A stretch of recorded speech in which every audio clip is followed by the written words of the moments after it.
যে মানুষের না খায়া অনেক দিন কাটাইছে ওনারা। তাই কষ্টটা বুঝে দেখে অন্যের কষ্টে ওনারা ঝাঁপিয়ে পড়ে।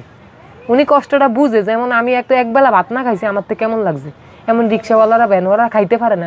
এই জন্যই উনি রিক্সাওয়ালা ভ্যানওয়ালার পাশে গিয়ে দাঁড়াইছে।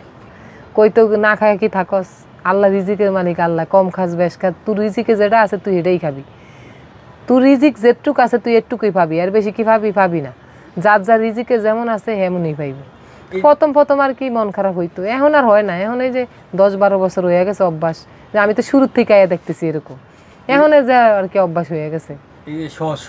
জি হ্যাঁ, একদম আগের যুগের মানুষের মতো, একদম আগে সাদা সিধা।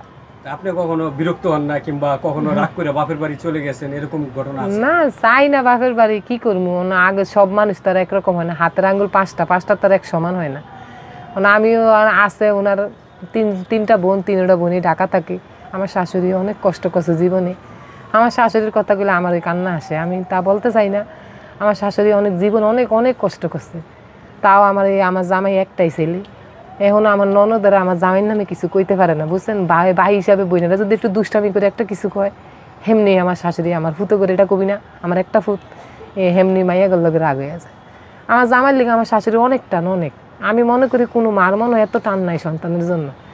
মানে একটু কিছু হইলেই পাগল হয়ে আছে আমার শাশুড়ি এই ফুতের লিগে। একটাই ফুল আমনি, মানে ছোটোকালে আমার শ্বশুর মারা গেছে, অনেক কষ্টে আর কি ওনাদের জীবন কাহিনী শুনলে যেই কোনো সাধারণ মানুষেরও কান্না আসে, আমারও আসে।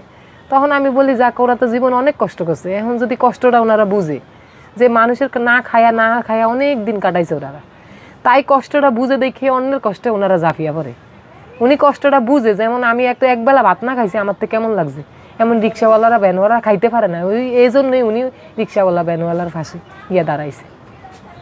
আপনি কোন পর্যন্ত লেখাপড়া করেছেন? আমি এসএসসি পাস, মেট্রিক পাস। এই যে আপনি মেট্রিক পাস, একজন সহজ সরল গ্রামের একজন সহজ সরল লোকের কাছে বিয়ে করে প্রায় 13 বছর কাটিয়ে দিলেন। এখন যে পাগলামি, এটা একরকম পাগলামি বলবো, যে অনেক মানুষকে বিনা পয়সায় খাওয়াই দিচ্ছে, অনেকে জাল টাকা দিয়ে যাচ্ছে। গতকালকেও 1000 টাকা নোট একটা দিয়ে গেছে, অনেকে এক পিসের জায়গায় 4 পিস খেয়ে যাচ্ছে। এই বিষয়টা আপনার কাছে কেমন? এই বিষয়ে রাগ হয় আবার হয়ও না। যাক, উনি তো মানুষের জন্য করতেছে, আর এমন ভাগ্য কয়জন। হয়তো আমার আবার মাঝে মাঝে গর্ব হয়, যেন আমার স্বামীর মতো পৃথিবীতে তো বহুত মানুষ আছে, অনেক মানুষ আছে। 16 কোটি বাঙালি বাংলাদেশের, তাছাড়া বাংলাদেশের বাইরে তো আমাকে বিশ্ব ছোট না, অনেক পুরো পৃথিবীতে তো অনেক মানুষ আছে। এরকম মানুষ আপনারা কয়জন খুঁজে পাইবেন যে নিজে না খাইতে রাজি, অন্যের জন্য পাগল।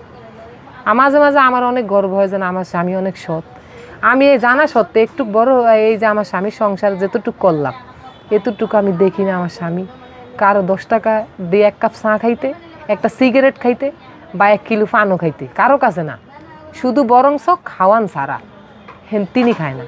যেন আমার বোনের জামাইরা যদি সে ভাড়াগোর সাথে দেখা হইলে কথা কয়, যদি 1 কাপ চা খায় না, বরং উনি খাওয়ায়।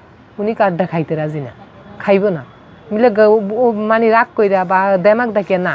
উনি বলে আমার যতক্ষণ আছে আমি ততক্ষণ খাওয়ানোর চেষ্টা করব, যখন আমার নাই আল্লাহ দেখবো, বন্ধ দেখবো। এতে আপনার গর্ব হয় না? হ্যাঁ, গর্ব হয়। আমার স্বামী এমন সততা আদর্শ দেখে আমারও মাঝে মাঝে অনেক গর্ব হয়, যেন আমি অনেক ভাগ্যবান যেমন একটা স্বামী পাইছি। আবার মাঝে মাঝে রাগও হয়, যেন আমার কোনো নাই হেকেল মানুষের কান্দা। আবার যখন ঠান্ডা মাথা ভাবি তখন গর্ব হয়, যেন আমার স্বামী অনেক ভালো।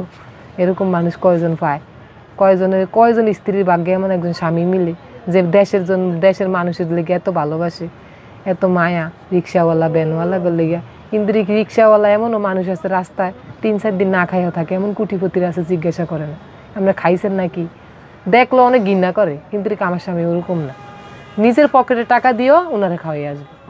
এমনও তো